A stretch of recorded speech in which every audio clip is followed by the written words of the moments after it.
I'm going to be reading John Murray's words in number 704 in the hymnal. Go out into the highways and byways. Give the people something of your new vision. You may possess a small light, but uncover it, let it shine. Use it in order to bring more light and understanding to the hearts and minds of men and women. Give them not hell, but hope and courage.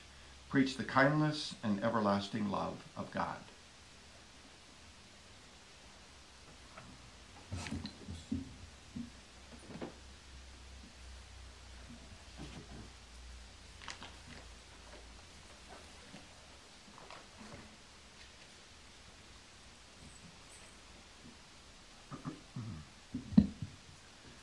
It's a real pleasure for me to be here today. I love UU churches. I've spoken at more than 100 UU churches around the country, and I just love the diversity and respect for diversity. And in many churches, they tolerate diversity. In UU churches, you celebrate diversity. And that is a profound difference, and it certainly is something to celebrate. When I was serving the United Methodist Church in Dallas Center, Iowa, I became acquainted with the UU minister in Des Moines. And when she realized that I believed in Universalism, she invited me to attend a special service that they were going to be having. It was going to be at the small town of Mitchellville, which is just east of Des Moines, and it was going to be in a church building that was originally a Universalist church. There's not a congregation there anymore. But they had the tradition of having a service there one Sunday each summer as a way of celebrating their Universalist heritage. And so I was happy to accept her invitation to join them for that service. And I'll always remember as I walked up the walk in front of that church, over the door it read, Universalist Church, and I thought, I have arrived at home.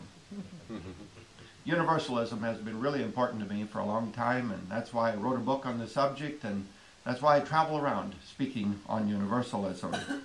Today I'm going to be speaking on the history and the significance of the teaching of Universalism. It's sometimes referred to as universal salvation, so I'd like to offer a definition of salvation that's probably different from what you've heard from other sources. You probably are aware that at least among evangelical or conservative Christians, the definition of salvation would be to accept Jesus as your personal Savior so you can go to heaven when you die. Well, I believe that's not a very adequate understanding of salvation. And so a definition that works for me is that salvation is to learn and grow either with or without divine influence so as to experience fullness of life in this life and beyond. And if you don't believe in the divine, or if you don't believe in life after death, then you can just leave those parts off the definition. And so, to me, salvation, with its most basic, or in its most basic definition, is to learn and grow so as to experience fullness of life. And so, in contrast to what a lot of people believe, I reject the idea that a lot of people will suffer for eternity in hell. Instead, I believe everyone will eventually experience salvation, or will experience fullness of life. During the time of the early church, it was commonly taught in the religions of the day that the vast majority of people would spend eternity suffering in hell. Now, the Zoroastrians were an exception to that. They were Universalists. Pretty amazing, pretty wonderful. Also, Jesus, in contrast to what a lot of the people in his Jewish heritage taught, he also was a Universalist. He believed that everyone would eventually experience salvation or fullness of life.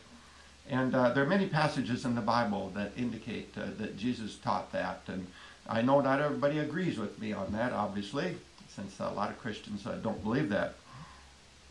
But at the time of the early church, when the conventional wisdom of the day was that probably the majority, or certainly the majority and maybe the vast majority of people would spend eternity suffering in hell, it was sometimes difficult to convince people otherwise. And so, in effect, some people weren't fully converted to Christianity. They professed to be a follower of Jesus, but at the same time, they held on to the belief of endless suffering of many people beyond death. But there were a lot of Christians who were converted. There's no way to go back and conduct a poll to determine what the percentage would be, but there were a lot of early Christians, according to the literature. But typically, you don't get taught that in seminary or Bible college or whatever. They sort of gloss over that or sort of ignore it because they don't want people to know about it. Because, well, I'll get into that later, it's an issue of control. But anyway, a lot of people did come to believe in Universalism of the early Christians. It was likely the majority, could have been at least at certain times the vast majority of the early Christians believed in Universalism. There was Clement and Origen of Alexandria. They were leading theologians in the early church. Origen probably was the leading theologian until the time of Augustine in terms of stature and in terms of recognition as a theological leader in the church. Sadly, I think he led the people astray in some ways, but anyway, he was a great leader and theologian. Others included Gregory of Nyssa, Ambrose, Bishop of Milan, and Jerome, who translated the Bible into Latin, which is known as the Vulgate. There were women involved in that early movement, which I think is very significant. For example, there was Macrina the Elder, and then there was her granddaughter, Macrina the Younger. And I guess they were strong leaders in the movement, but I guess that family was not very imaginative when it came to naming people in their family. But they were two prominent leaders, and there were a lot of others as well. As I said, though, there were some Christians who weren't fully converted. Tertullian was one example of that, and he became a Christian at age 40, and he held on to his belief of endless suffering of many people beyond death. In fact, he so relished the idea of people suffering in hell, which is an astonishing concept to start with, but he said that he believed that one of the best things about heaven would be the superb view of the damned frying in hell. Now, doesn't the thought of that just make you feel good all over?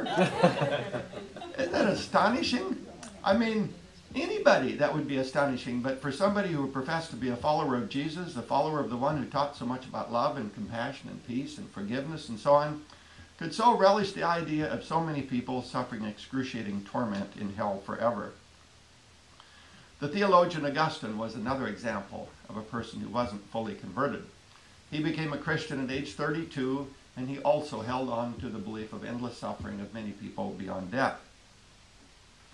But Augustine was a pretty good theologian in many respects, and not surprisingly, his theology started to become dominant in the church. And not surprisingly, also, that led to division and controversy over the issue of universalism. Well, in order to resolve the controversy, the Roman Emperor Justinian called a church meeting. It was the Fifth Ecumenical Council in the year 553.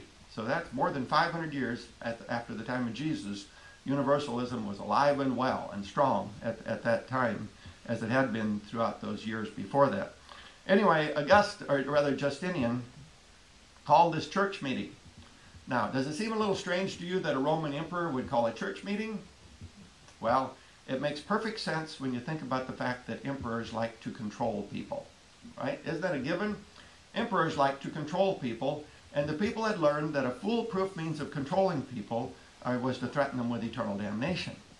And, you see, if you can get people to believe that spending eternity in hell is a very real possibility, you've got them where you want them. You can get them to do anything you want by threatening them with eternal damnation. Now, of course, that sounds familiar, doesn't it? That's because a lot of churches today still use that tactic as a means of controlling their members by threatening them with eternal damnation. They can get them to do anything they want, including going to church at least 3 times a week and giving a tithe, and then beyond that.